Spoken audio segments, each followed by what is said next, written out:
അസ്സലാമു അലൈക്കും വറഹ്മത്തുള്ളാഹി വബറകാതുഹു.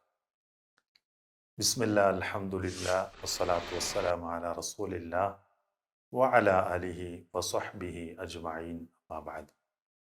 സ്നേഹമുള്ള സഹോദരങ്ങളെ, സുഹൃത്തുക്കളെ, നമ്മുടെ കഴിഞ്ഞ ക്ലാസ്സിൽ നബി സല്ലല്ലാഹു അലൈഹി വസല്ലമയെ എങ്ങനെ സ്നേഹിക്കണം എന്നതാണ് നാം മനസ്സിലാക്കിയത്.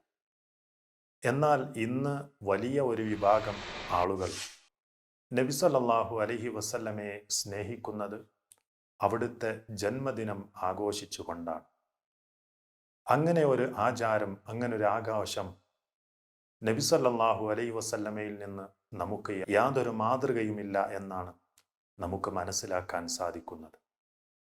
ആ ജന്മദിനം ആഘോഷിക്കണോ ആഘോഷിക്കണ്ടേ എന്ന് പഠിപ്പിക്കേണ്ടത് നമുക്ക് ഈ ഉമ്മത്തിലേക്ക് വന്നിട്ടുള്ള നബിയായി വന്നിട്ടുള്ള റസൂലായി അല്ലാഹു സുബ്ഹാനഹു വ തആല അയച്ചിട്ടുള്ള മഹാനായ റസൂൽ കരീം സല്ലല്ലാഹു അലൈഹി വസല്ലമയാണ്. ആ റസൂലുള്ളാഹി സല്ലല്ലാഹു അലൈഹി വസല്ലം അവിടുത്തെ ജന്മദിനത്തിൽ ആദ്യമായി സന്തോഷം പ്രകടിപ്പിക്കുന്നത് നോമ്പ് അനുഷ്ഠിച്ചുകൊണ്ടായിരുന്നു. നമുക്കറിയാം, അത് നമുക്ക് പഠിപ്പിച്ചു തരികയും ചെയ്തിട്ടുണ്ട്. അവിടുത്തെ സ്വഹാബിമാർ നമുക്ക് ആ കാര്യം വ്യക്തമാക്കി തരുകയാണ്. അന്ന റസൂലല്ലാഹി സ്വല്ലല്ലാഹു അലൈഹി വസല്ലം സുഇല അൻ സൗമിൽ ഇത്നൈൻ. നബി സല്ലല്ലാഹു അലൈഹി വസല്ലം തിങ്കളാഴ്ച നോമ്പിനെ കുറിച്ച് ചോദിക്കപ്പെട്ടു. ഫഖാല, അവിടുന്ന് പറഞ്ഞു, ഫീഹി ഉലിത്തു വഫീഹി ഉൻസില അലയ്യ.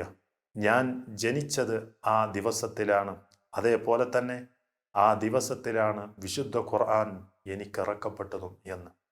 അതുകൊണ്ടാണ് ഞാൻ നോമ്പ് അനുഷ്ഠിക്കുന്നത് എന്നതാണ്. അപ്പോൾ നബി സല്ലല്ലാഹു അലൈഹി വസല്ലമ ജനിച്ച ദിനം നബി നോമ്പ് അനുഷ്ഠിച്ചുകൊണ്ടാണ് അവിടുത്തെ സ്നേഹം പ്രകടമാക്കിയത് എന്നുള്ളതാണ്. അതേപോലെ തന്നെ അവിടുത്തെ ചര്യ, അവിടുത്തെ ആ ഒരു മാതൃക പിൻപറ്റിക്കൊണ്ടാണ് സ്വഹാബ കിറാം നബി സല്ലല്ലാഹു അലൈഹി വസല്ലമയെ സ്നേഹിച്ചിട്ടുള്ളത്. അവരൊരിക്കലും നബി സല്ലല്ലാഹു അലൈഹി വസല്ലമയുടെ ജന്മദിനം ആഘോഷിച്ചുകൊണ്ടുള്ള ഒരു പ്രകടനം, ഒരു സന്തോഷ പ്രകടനം, ഒരു ജന്മദിനാഘോഷം അവിടുന്ന് ഉണ്ടായിട്ടില്ല എന്നുള്ളതാണ് സത്യം. നബി സല്ലല്ലാഹു അലൈഹി വസല്ലമയെ ജീവനേക്കാളേറെ സ്നേഹിച്ച സ്വഹാബത്തൊരിക്കലും അവിടുന്ന് ജന്മദിനം ആഘോഷിച്ചിട്ടില്ല. ഇസ്ലാമിൽ അങ്ങനെ ഒരു ആഘോഷം നമുക്ക് പഠിപ്പിച്ചു തരികയും ചെയ്തിട്ടില്ല. അല്ലാഹു സുബ്ഹാനഹു വ തആല പറഞ്ഞില്ലേ, അൽയൗമ അക്മൽതു ലക്കും ദീനക്കും വഅത്മംതു അലൈക്കും നിഅമതി വറദീതു ലക്കുമുൽ ഇസ്ലാമ ദീന. ഇന്ന് നിങ്ങൾക്ക് നാം നിങ്ങളുടെ ദീൻ പൂർത്തിയാക്കി തന്നിരിക്കുന്നു.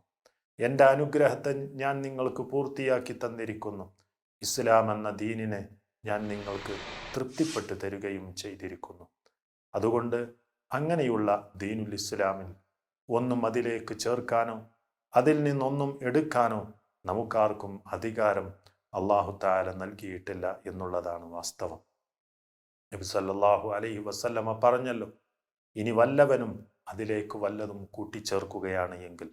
ഇമാം ബുഖാരി ഉദ്ധരിച്ച ഹദീസിൽ നമുക്ക് കാണാൻ സാധിക്കും, മൻ അഹ്ദഥ ഫീ അംരിനാ ഔ ദീനിനാ ഹാദാ മാ ലൈസ ഫീഹി ഫഹുവ റദ്ദുൻ. അതേപോലെ തന്നെ മൻ അമില അമലൻ ലൈസ അലൈഹി അംറുനാ ഫഹുവ റദ്ദുൻ.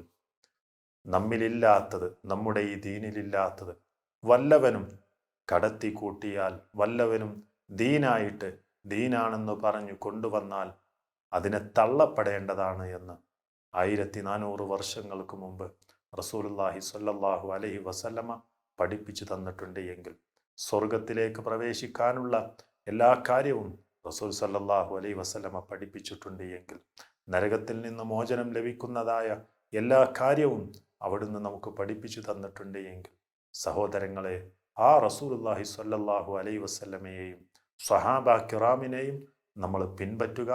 അതാണ് നമുക്ക് യഥാർത്ഥമായ മാർഗം. അല്ലാഹു സുബ്ഹാനഹു വ തആല ആ മാർഗത്തിൽ ചലിക്കാൻ നമുക്കെല്ലാവർക്കും തൗഫീഖ് പ്രദാനം ചെയ്യുമാറാവട്ടെ. വസല്ലല്ലാഹു വസല്ലമ അലാ റസൂലില്ലാഹ് വഅലാ ആലിഹി വസ്വഹ്ബിഹി അജ്മഈൻ.